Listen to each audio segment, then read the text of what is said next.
Recently, a female netizen from northeast China was visiting the Sia Love Park in Qingdao, Shandong by herself when a man tried to strike up a conversation with her.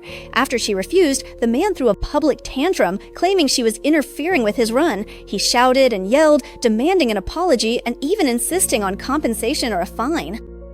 After the man called the police, they claimed he had mental health issues and told the girl not to take it to heart. Later, the man left comments in the comment section threatening to beat her. Let's look at a business dinner in Hangzhou, where a CCP state-owned enterprise official allegedly sexually assaulted a female marketer from C&D Real Estate, causing her spleen to rupture and requiring hospitalization. 3 versions of the incident have circulated. Afterwards, the official involved was removed from his post and taken away for investigation. This is the second sexual assault case involving a business dinner that has occurred in Hangzhou recently. This incident also reminds me of some things I saw when I worked at the TV station back in the day. Governing the country through corruption and pornography reached its peak during the Jiang Zemin era. Recently, the CCP held a high-profile commemoration for the 100th anniversary of Jiang Zemin's birth, and the recent status of Song Zuying on Tencent Video was exposed, suddenly becoming a hot topic. It is rumored that Song Zuying returned to Shanghai in a high-profile manner to commemorate Jiang Zemin, and her son's nickname Little Song Jiang has once again attracted attention. Declassified FBI files reveal that the CCP female spy Fang Fang once served as a flight attendant on Hu Jintao's private plane and later seduced American congressmen to influence U.S. elections.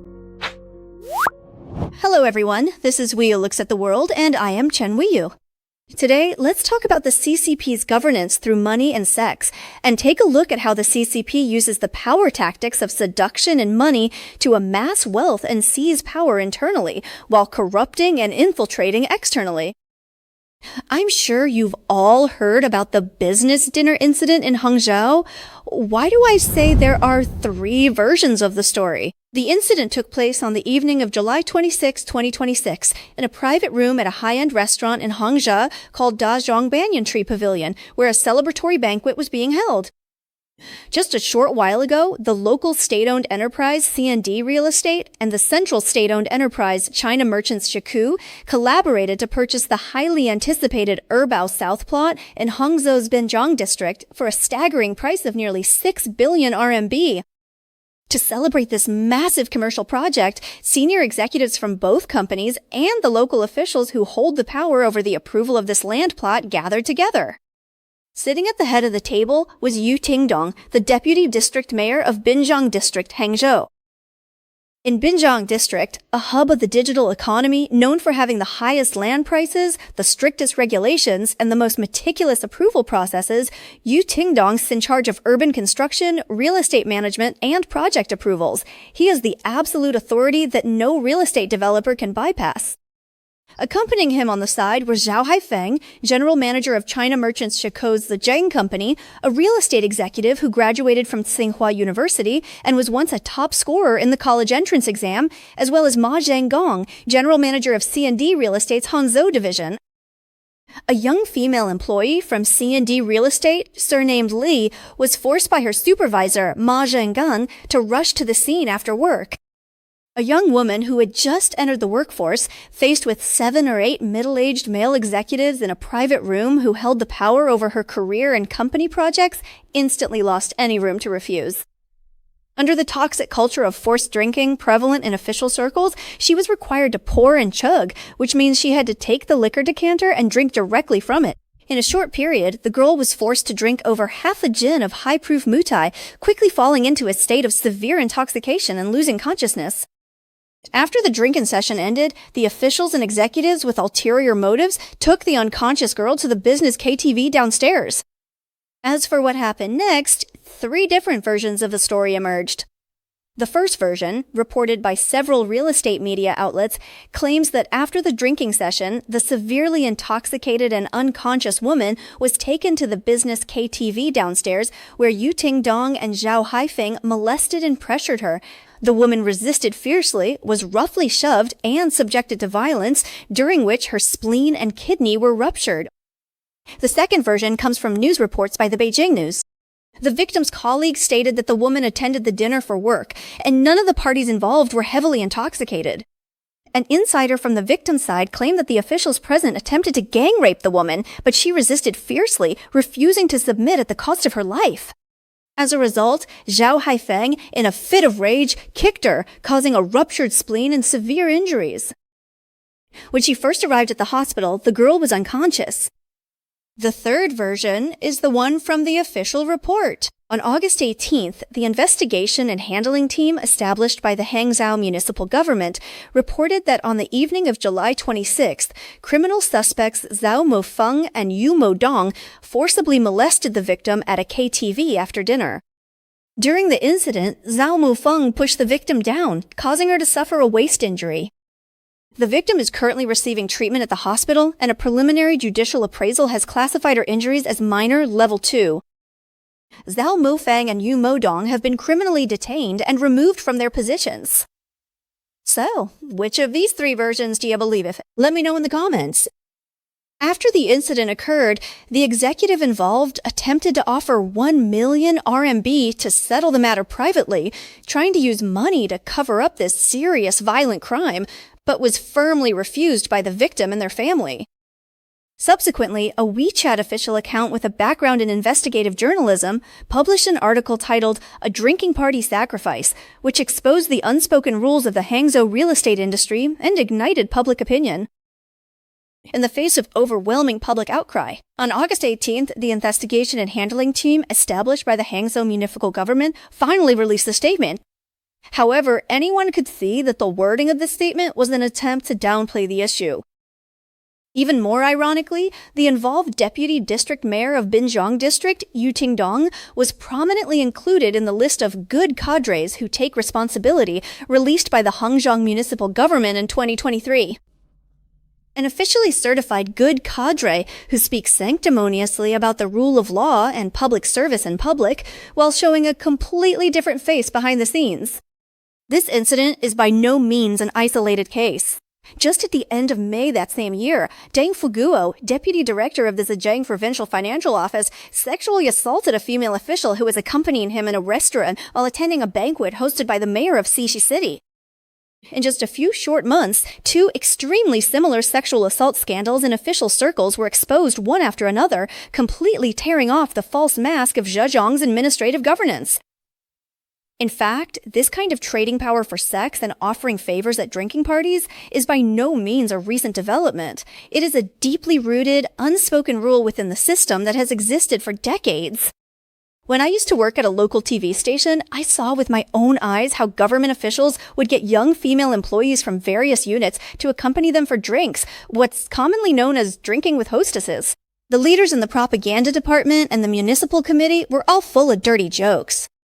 After the municipal party secretary messed around with a hotel receptionist, he even got her a job as an anchor at the TV station. In the past, these scandals could be completely covered up. If it weren't for self-media posting about real estate today, which blew up on Weibo and went viral on overseas hot searches, the authorities probably wouldn't have even issued this evasive statement. When did China become like this? I remember when I first started working, around 1998, I got into the TV station through a recruitment exam. I ranked first, and I was the only one who got in based on the exam without any connections. And ever since then, everyone who got into the TV station, regardless of gender, had connections, or had to pay up with money or sexual favors. And that period was exactly when Jiang Zemin was in power. Recently, the CCP has been high profile in commemorating Jiang Zemin, and one person has also been brought back into the spotlight. You all know who I'm talking about, right? On August 16th, 2026, Tencent Video suddenly pushed a short video titled Song Zuying's Recent Situation Exposed, and the text precisely and intriguingly emphasized that she is now 60 years old. Song Zuying still has her charm, doesn't she? In the video, Song Zuying does look older, and the wrinkles on her face can no longer be hidden. Back in the day, she was incredibly glamorous. I've done a program on her before. If you haven't seen it, I'll put it in the top right corner of the screen. You can click the link to watch it. And while I'm at it, I'd like to recommend a great product, this black herbal paste. It's a concentrated essence of American ginseng that can help relieve fatigue and boost immunity, and it's very helpful for people with yin deficiency and excessive internal heat. This black herbal paste is also very friendly for diabetic patients. I can personally vouch for this because my elderly family members have high blood pressure and high blood sugar, and after finishing half a bottle of this, they felt it was helpful. If you have elders at home, or if you yourself tend to get tired easily or have a weaker immune system, this bottle of black herbal paste is definitely worth a try.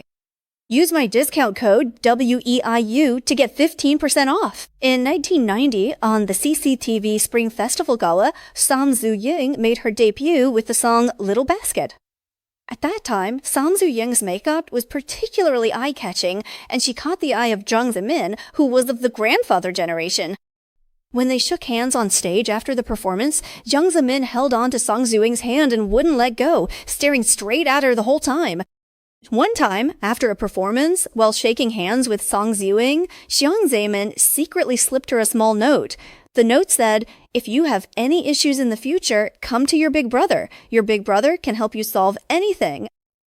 The big brother mentioned on that note was, of course, Jiang Zemin himself. Later, when Sang Zhu-ying was riding high, she told others about what was written on that note.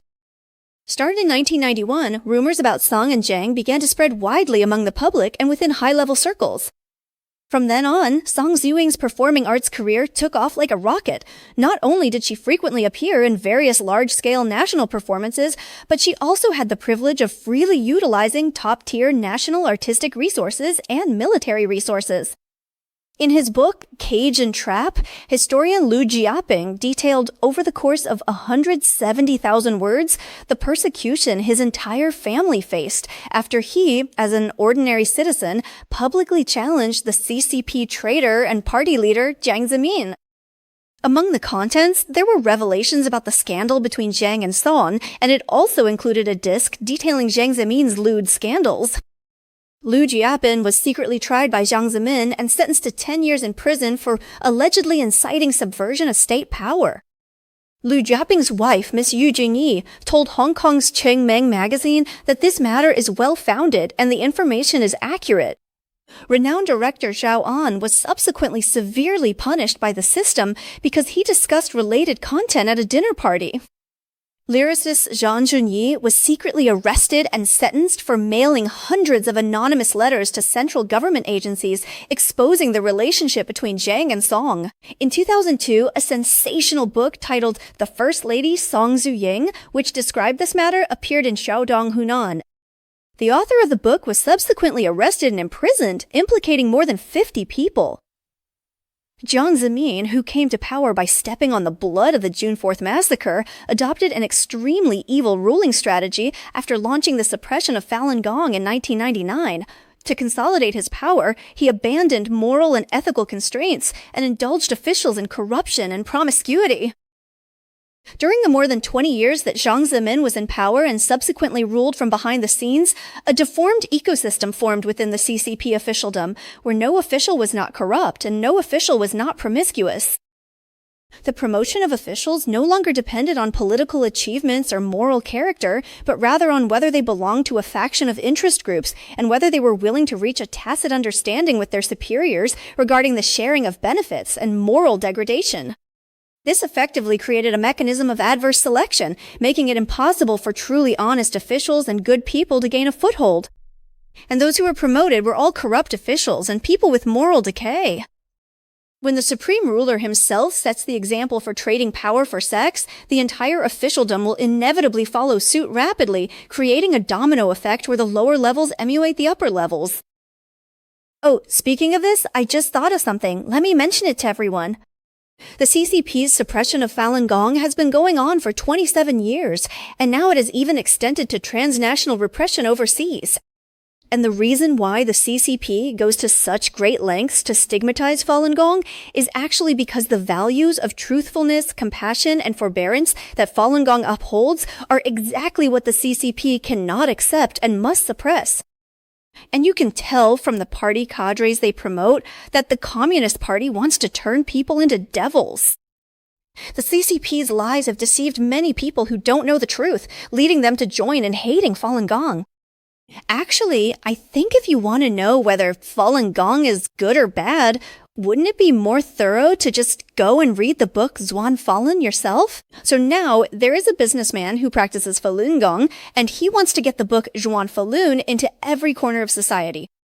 If anyone wants to figure out the real situation behind this, they can just buy the book, read it, and understand the truth. So he is currently looking for distributors, platforms, and communities in various places. I think what he's doing is definitely worth doing. So I'm also here to ask you all, on his behalf, to see if you have any platforms or shops that could collaborate with him. I think this is also a great deed of immeasurable merit. And I have a short clip here, it's less than 2 minutes, for everyone to watch. Some books are put down as soon as they are read, while others stay in your heart forever, quietly changing the way you view life. In this era, more and more people are beginning to focus on inner growth, searching for a long-lost sense of peace and positive energy. And the strength they are looking for is right here in the book, Zhuan Falun. Zhuan Falun centers on truthfulness, compassion, and forbearance, guiding people to look inward, cultivate their hearts toward kindness, and maintain clarity and tranquility amidst the chaos. Many people are looking for answers like these, and perhaps you can help them. So we invite you to join our team and introduce this book to thousands upon thousands of people. This is like handing a lamp to someone still groping in the dark. It is a cause with cultural weight, spiritual depth, and one that benefits both oneself and others, standing the test of time. We are sincerely recruiting distributors worldwide and cordially inviting bookstores, cultural businesses, and communities to join our promotional and consignment platform so we can work together to pass on this power of kindness to everyone who's searching for it.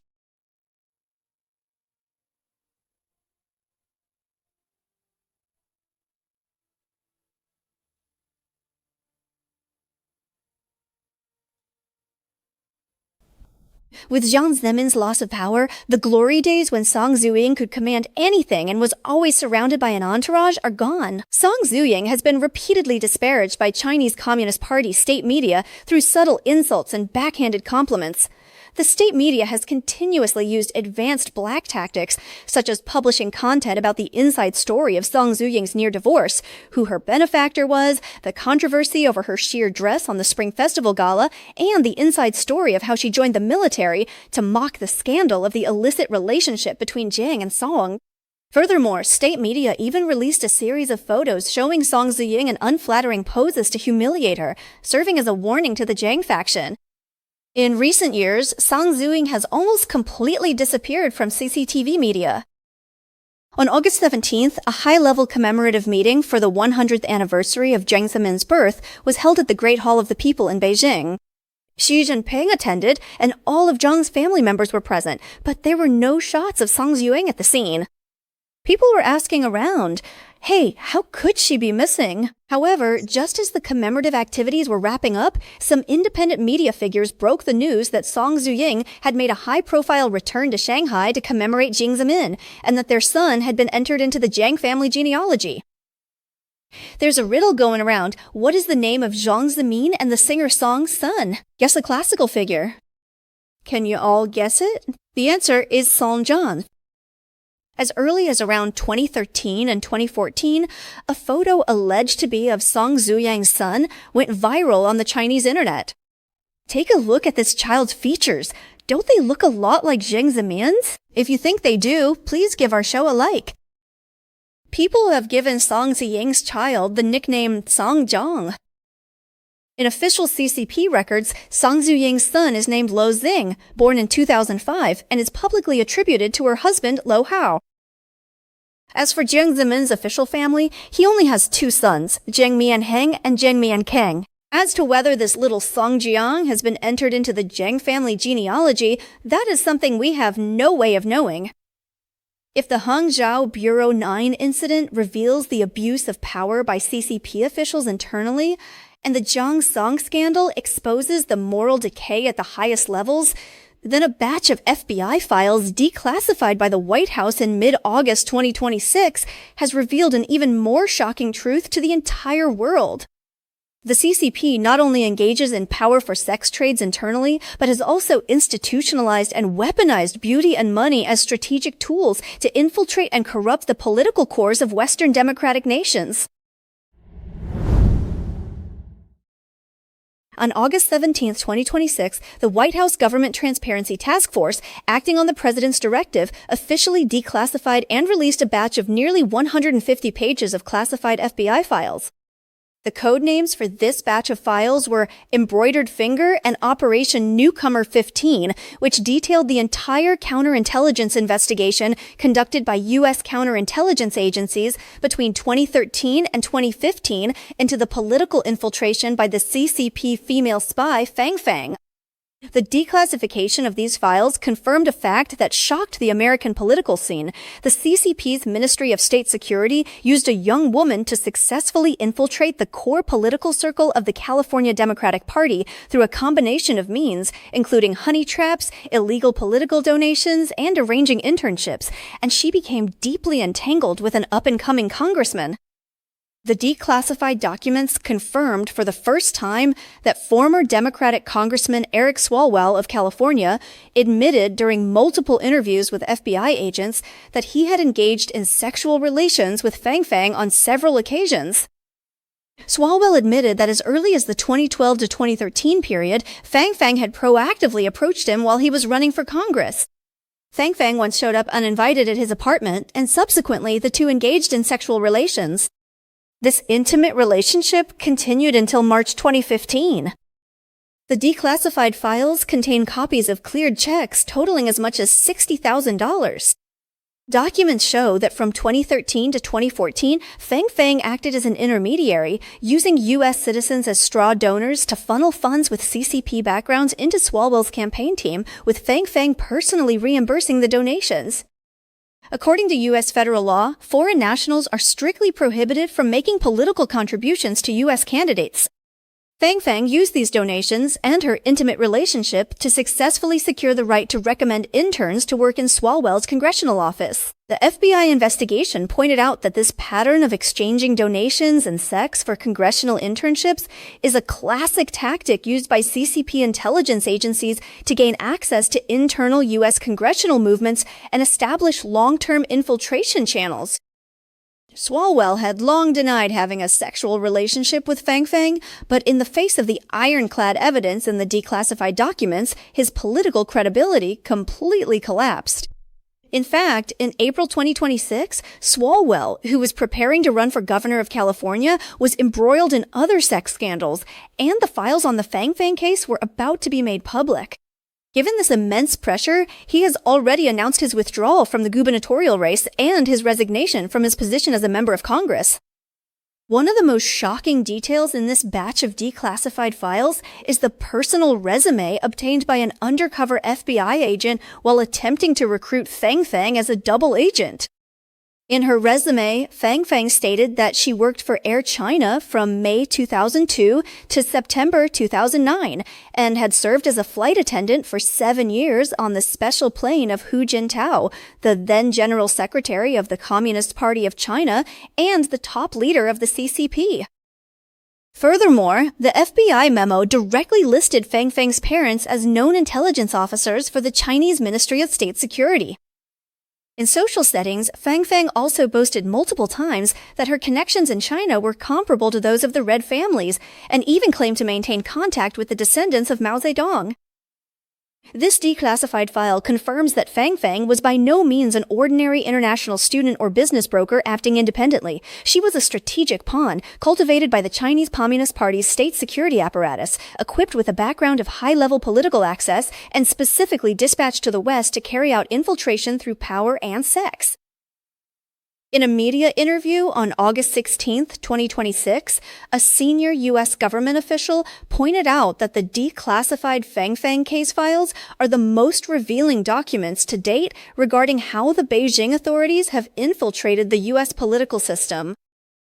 This official emphasized that we have seen how a woman with clear ties to Chinese Communist Party intelligence agencies used sex as a means to gain entry into the U.S. political system, combining it with financial donations to exert influence within U.S. congressional circles.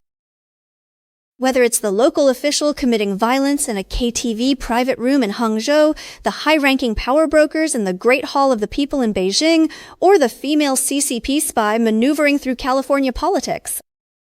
Behind all of this, their core logic is exactly the same. When power is not subject to independent oversight by law, the media, or public opinion, it objectifies people, treating all resources, including human bodies, dignity, and morality, as bargaining chips to be traded and controlled. In Hangzhou, the deputy district mayor believed that female employees of companies were merely tools for entertainment to be toyed with and abused at will. And at the higher levels, those in power view the nation's cultural resources and anchor desks as personal gifts to be bestowed at will. On the international stage, intelligence agencies view the bodies of their own women and money as strategic weapons to be used to corrupt foreign politicians. This extreme trampling of human nature and utter contempt for women's dignity is precisely the deepest evil gene of the CCP's authoritarian system. And whether facing internal scandals or international exposure, the immediate reaction of this system is always to cover up and shield. In the Hangzhou 9th Bureau case, officials downplayed the ruptured organs and collective violence to a mere push resulting in a minor waist injury. And in the Zhang Song scandal, the authorities heavily sentenced the scholar Liu Zhaoping, who exposed the truth, to 10 years in prison. In the Fang Thang case, after the incident was exposed, the CCP authorities quickly brought Fang Fang back to the country to protect her, never mentioning her intelligence background. This self-preservation mechanism of never being honest with the public and always covering up lies with more lies determines that this party is fundamentally incapable of self-purification. Therefore, as long as the Communist Party exists, tragedies like that of the Hangzhou girl will never cease, and the corruption of officialdom and the arrogance of power will only continue to intensify. Our program can't be seen inside the Great Firewall. Only friends who know how to circumvent the firewall have a chance to see these truths. So here, I also want to take this opportunity to thank the friends who have donated to our one-click firewall circumvention project, because so far, more than 2,000 friends have generously lent a helping hand, allowing over 10 million people in China to see the real world for the first time. I also want to thank those who support the one-click firewall circumvention project. Starting now, for donations of $150 or more, we will send you a hardcover copy of The Naked Communist along with the audiobook. For donations of $300 or more, we will also include an ebook. Friends in China can read the ebook for free via the one-click firewall circumvention link. I hope more friends will help Chinese people circumvent the firewall with one click. We will post the donation link below the video. Thank you all for your support. If you find this episode valuable, please share it with more friends around you so that more people can see the truth and protect the conscience and justice in our hearts. I'm Yu. See you in the next episode.